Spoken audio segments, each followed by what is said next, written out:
Eurovision fam, it's Alesia Michelle. I am excited today because I'm not alone and I am talking to my very first UMK artist. Okay, it's Alexandra. There's Yes. no is there a cool pronunciation that I could do with it or Alexandra is perfect. Or sometimes Lxandra or whatever. Yeah, that's perfect. But I've also heard lasagna, which is not right. That's not lasagna. okay. That's my Okay. side project at some point, maybe. Well, I'm so excited. You are going to be at UMK, which I don't know if you've heard what the streets are saying, but the streets are calling UMK this year one of the strongest national selections. Yeah, I've heard that. That's I, amazing. I mean, the quality is there. And I will just say, as an American who has been following Eurovision for quite some time, over 10 years, I love watching the national selections and they're such a big deal. There's so much like buzz Mm, behind them. It's like the perfect way to sort of get into your like Eurovision mindset. And I have to say, the television production last year of UMK was to me top notch quality. I felt like each artist really got to take over the stage in a way where from song to song it almost seemed like everyone's was on a different stage. Like yeah. that is how personalized the staging hit. So I'm going to kick off and we'll go back, but I'm going to just kick off and say what has the process been like doing UMK? Like how did you find out about it? Did someone ask you? And now that you're sort of in the mix for it, what have you been working what have you been kind of working like and how are we going to get to see the song come to life on stage? Not I know you can't tell us everything, but Yeah. what you can share.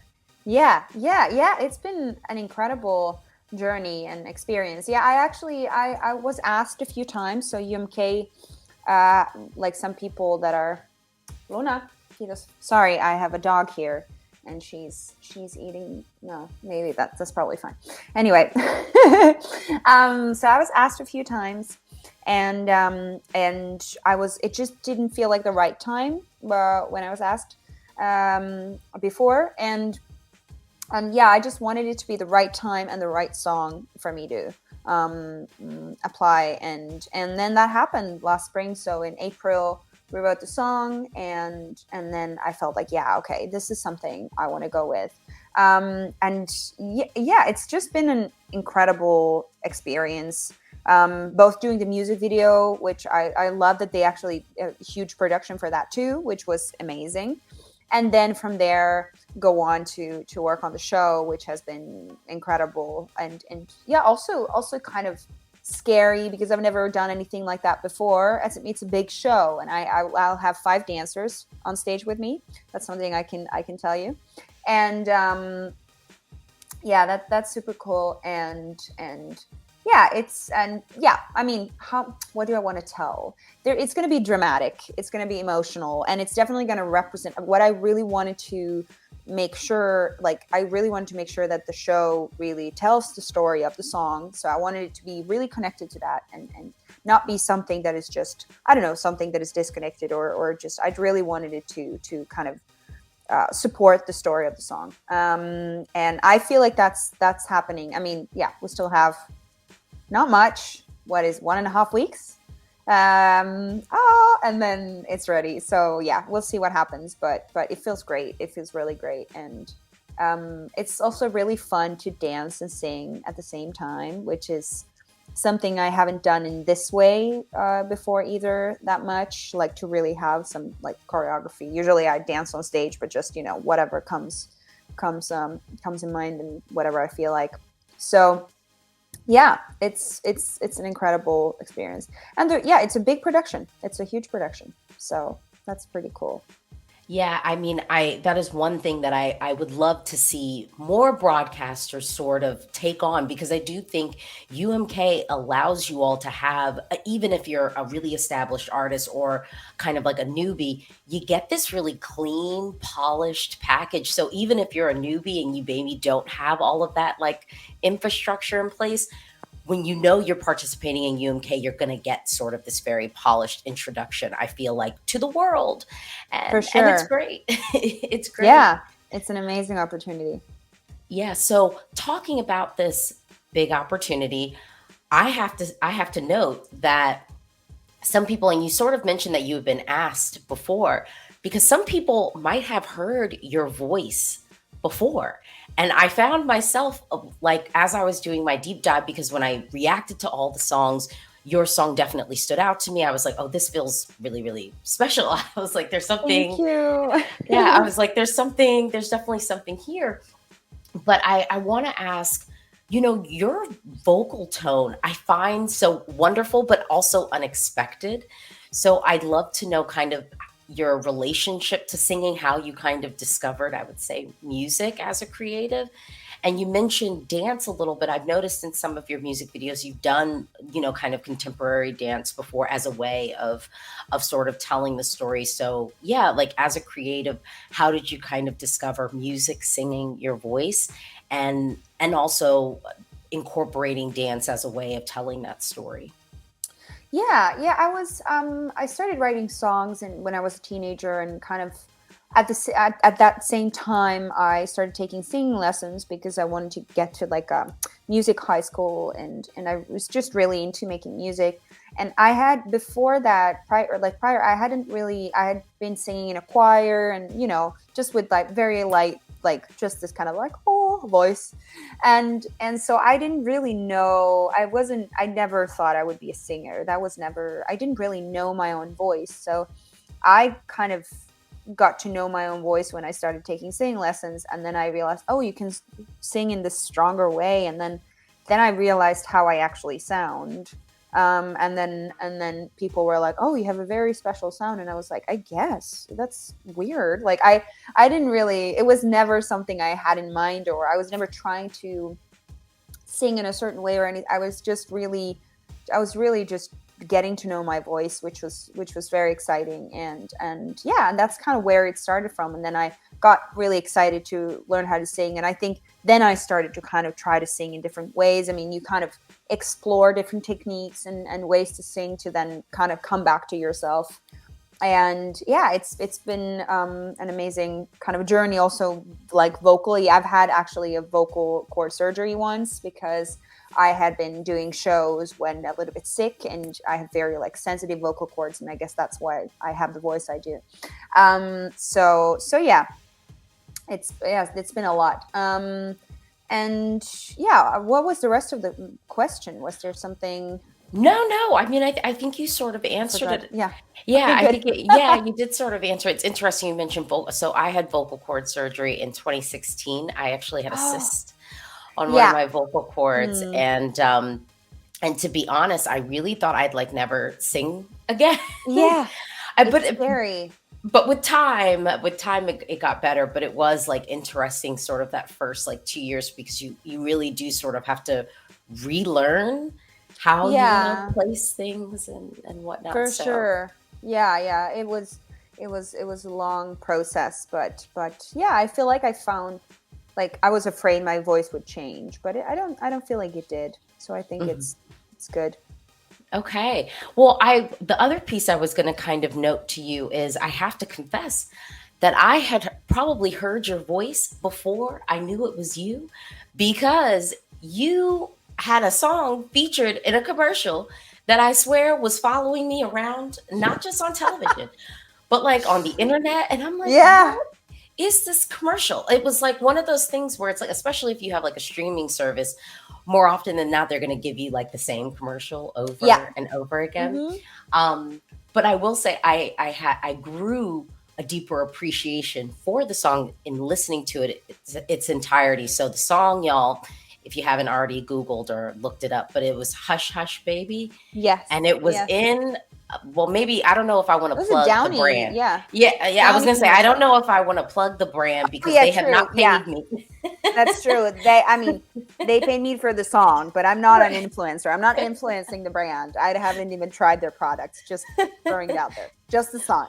Well, I will say it does make your laundry quite soft, Okay. Well, and that smell must, very yeah, nice. probably. But what Yeah, was it was a laundry detergent, which was so funny. And yeah, did I guess did it was big people? in the US. Yeah, I was wondering, so did you have anybody like drop down on the music video, like find the song through the Yes, for commercial? sure. A lot of people, and a lot of people were like they either people love the song from that commercial or they hate it. Like which is so funny to see. I think that's such an interesting thing, and I think that's always a good sign because it I really, with my music, I really want to kind of hopefully people will feel something when they listen to the music, and I feel like then you've done something right. Either they hate it or they love it. So I think it was, I mean, a commercial song is always tricky because it might get annoying at some point if you hear it all the time. So, but a lot of people found the song and actually really and found me as an artist, and have stayed, which has been, I also had some songs in some TV shows and stuff like that over in the US, and also some in Europe. And I think that there's an interesting kind of, when you combine music with a visual, I think it's a very powerful tool. That's why also with UMK, having the show and the music video and everything, I think that's always a powerful tool to really, get into people, and maybe it's a emotion of like sadness or some kind of like comfort or joy or love, whatever it is. That's always the goal, I think. Well, I have to say, I feel like I'm like foaming at the brim or bubbling at the brim a little bit with like questions. So one thing, yeah, I wanted to touch on is you had the opportunity to re-record In the Name of Love, and that was for there's an Amazon Prime show. I don't know if it's the same kind of brand distribution in Europe, but for The Man in the High Castle. What was that process like? I mean, also like recording a song that's so iconic that so many people just know. Yeah, what was that like? That was amazing. I mean, it's such an amazing song, and yeah, I was nervous also to do a cover of such a big song, and I mean, to a really big TV show. I think it's not as big here, but I mean, it's pretty huge, and to be in the trailer, which and the trailer was incredible. And when I saw that, I was like, oh my god, what? That's me. So that was really really cool. Yeah, and recording it, I did in LA with a producer, and the whole process was just was really really special, and it was quite also like Hush Hush Baby, quite in the beginning of my career, and I was still kind of didn't really know what to do most of the time, so it was just very exciting, a lot of new things. So, and yeah, I think it's a beautiful song. So yeah, it was super cool. One of the things I've noticed in my time period of kind of covering Eurovision is, some music industries are pretty close knit. So I'm curious a little bit. Do you know some of the folks, like, had you prior, like, met some of the folks that you're competing against at UMK? Is sort of the Finnish music scene a little bit more familial, like some others? Yeah, totally. I mean, the Finnish music scene is small, and I mean, I have been based in Berlin until a bit, yeah, not a year ago even yet. So I was actually, I haven't been here much. I've been mostly working from Berlin, and yeah, going to LA and London and stuff like this. So I don't know that many, like, but it's a small industry. So and also just a small city and a small country. So actually, Jontu from Kuma is from the Kuma band. We went to the same, like, we've known each other since we were teenagers, and yeah, and I also love that. just yeah, just that whole band. I know these guys. They're so lovely. Um, and um, and then I kind of knew through the industry. I knew Robin and Benjamin and and I think, yeah, Kate I didn't know, Portion Boys I didn't know, Karia I didn't know. So yeah, I knew like half of the other contestants. I knew, and half I didn't. So yeah, it's a small place. I mean, and we realized actually Keira has gone to the same high school as I did, but I'm a lot older. So yeah, we don't know the same people at all. It was very cute. She was like, "Oh, do you know this person?" And I was like, "No, it was 10 years ago." Right. So yeah, but yeah, so it's a small place. Definitely, everyone's kind of connected. But that's the cool thing. getting to do this kind of, it doesn't really feel like a competition. It's more like I'm just enjoying everything, and it's lovely to share it with lovely people. Yeah. So on the other side of this, national selection, of course, is the Eurovision Song Contest. Growing up in Europe, do you have any early memories of Eurovision? Are you already sort of thinking like, oh, like like maybe like I could go there? Because even if it doesn't happen now, like that doesn't mean it can't happen in the future. Totally. Yeah, I mean, I used to watch Eurovision as a kid, and obviously, yeah, I just always loved the shows, and but then when I moved to Berlin, I kind of forgot about it, and just it was just more techno clubs and other stuff. But then I think a few years ago, I kind of got back to it again. I mean, and back in the day, I mean, that wasn't even that long ago, but I remember Euphoria, Lorene's Euphoria super well. And I remember I was like, wow, who is this? Like, incredible. So I really loved that one. And in the last few years, I mean, Duncan Lawrence Arcade was beautiful. And Måneskin, of course. And so yeah, I mean, I would love to get to compete in Eurovision. We'll see what's going to happen. But if not now, maybe another time. But yeah, it's a really cool. It's just a very cool concept, and getting people get together through music. I think it's incredible, and all the shows and the songs and the artists, and it's just so cool.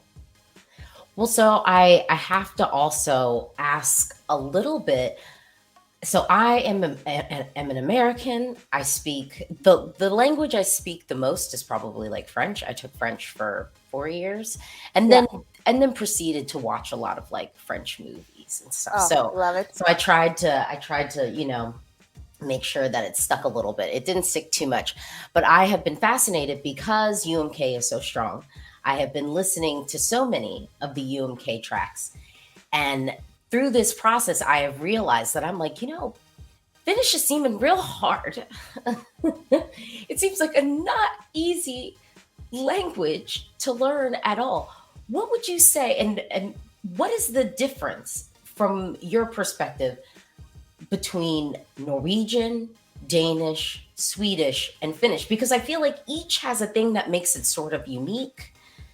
What sort of separates, kind of, I'd say, the Nordic languages? Yeah, actually, the other the languages like that you mentioned, Norwegian, Swedish, and Danish, they're actually very similar to each other. So if I speak both Swedish and Finnish, so I can speak like Nordic general, whatever that is. It's not actually a language, but we can speak to each other. For example, with someone who speaks Norwegian, because I speak Swedish, and we understand each other. Same with Danish sometimes, but that's trickier because of the pronunciation. It's so different, like in the mouth. So it sounds, even though reading I think is pretty easy, but speaking is very different. But Finnish is actually completely different. It's like it's not really related to the other Nordic languages. It's more related to Estonian or Ukrainian or I think. I mean, but actually it's kind of a lonely language. So it's not like, because the other ones, other Nordic languages are also similar to German or English. But yeah, so it's been very good to know Swedish. But I'd say, yeah, Finnish, it's very hard. It's also the grammar. I think rather try Swedish. That's easier. So I should probably shift over. I am wondering, so I'm assuming you've heard the other songs competing at UMK. And there's a question that I sort of ask everyone. Now, although your song is very and unique to you, if you had the opportunity to steal another one of your competitors' song and put sort of the Lxandra spin on it, which song from UMK would you go, okay, I'm going to try and remix that one? That's a hard one. I don't know. That's really hard. Yeah, all of them are very different. All of our songs are very different. I mean, I love all of them. Such bangers. I mean, incredible. I don't know. I think in another I said Kuma because we kind of they had said that they wanted to do a remix of mine, and I was like, I'll do a remix of theirs. Maybe I could do like an English version of their song. That could be pretty cool. Because my voice sounds very weird when I sing in Finnish. I haven't really done that much because I don't feel like it works. So maybe I'll do like an English version of theirs. I love that one. Or Benjamin's song. I think either one of those. Yeah. Yeah. I mean, UMK is coming with the heat, coming with the fire this year. And I mean, we're all going to be tuning in. I'm really looking forward to tuning into the show. But thank you so much for speaking with me Thank you for having me. I was going to say, if you want to lead us out, I've been asking some performers, if you have any advice for folks that are creatives out there, what would be your nugget of advice that you would give someone? I think really always listen to your intuition and make decisions based on that, and have fun. Enjoy. Have fun. I think that's the most important thing. I keep forgetting that. Like, I take things way too seriously. It's play. It's fun. It's creative, fun stuff. So have fun with everything. Here, I have the dogs are playing here. They're having a good time. Well, thank you so much. And yes, I think that advice is right for people to remember to have fun. Yes. And I think that's why I love Eurovision. It's a lot about fun. It's perfect. Yes, it's the biggest show. It's the biggest party on television. Yeah, exactly. Longest running party on television. Yes.